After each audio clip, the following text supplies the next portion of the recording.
पद लगा हुआ है उसका वाचन करते हैं। हम तो एक एक करी जाना, दो ही कहे तिन ही को दो जग, जिन नाहिन पहचाना।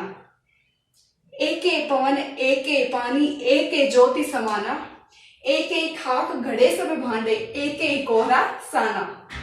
जैसे बाड़ी काष्ठ ही काटे अग्नि काटे न कोई, सब घटी अंतरि तू ही व्यापे धरे स्वरूप सोई।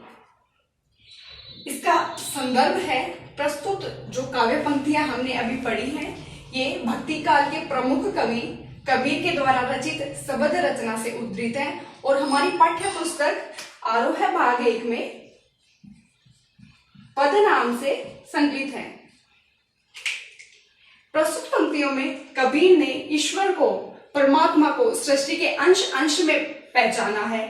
कबीर ने परमात्मा को एक ही स्वरूप के अंतर्गत स्वीकार किया है, चाहे वो अलग अलग धर्म या संप्रदाय के मनुष्य क्यों न हो, उन्हें परमात्मा का एक ही स्वरूप स्वीकार करना चाहिए। अब हम इसकी व्याख्या जानते हैं। हम तो एक एक करी जाना, जैसे कि परमात्मा को कबीर ने एक ही माना है तो वो कह रहे हैं हम तो एक, अर्थात परमात्मा को एक ही करके जाना है। मेरी नजर में तो परमात्मा का स्वरूप एक ही है। दो ही कहे तिन ही को दो जग, जिन नाहिन पहचाना। दो ही कहे, दो बताते हैं वो लोग जो नासमझ होते हैं, जिन्हें नाहिन पहचाना, जिन्हें ईश्वर की सच्ची पहचान नहीं है, और वो दो जग अर्थात नर्क के धनी होते हैं, नर्क के भोगी होते हैं। ईश्वर को अलग अलग संप्रदाय में बांटना, वो ईश्वर को बांट रहे हैं, सभी धर्मों में अलग अलग बता रहे हैं, तो नर्क के भोगी होंगे।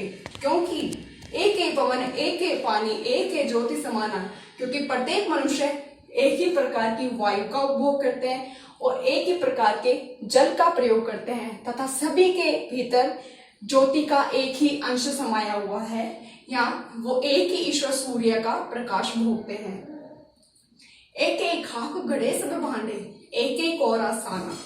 जिस प्रकार से कुम्हार होता है वो एक ही जगह की मिट्टी लाकर एक ही प्रकार की पानी से प्रयोग करके अलग अलग प्रकार के सांचों में बर्तनों को ढालता है, तो बर्तनों के ढांचे भले ही अलग अलग हो, लेकिन उनमें जो निर्माण सामग्री है वो एक ही प्रकार की है।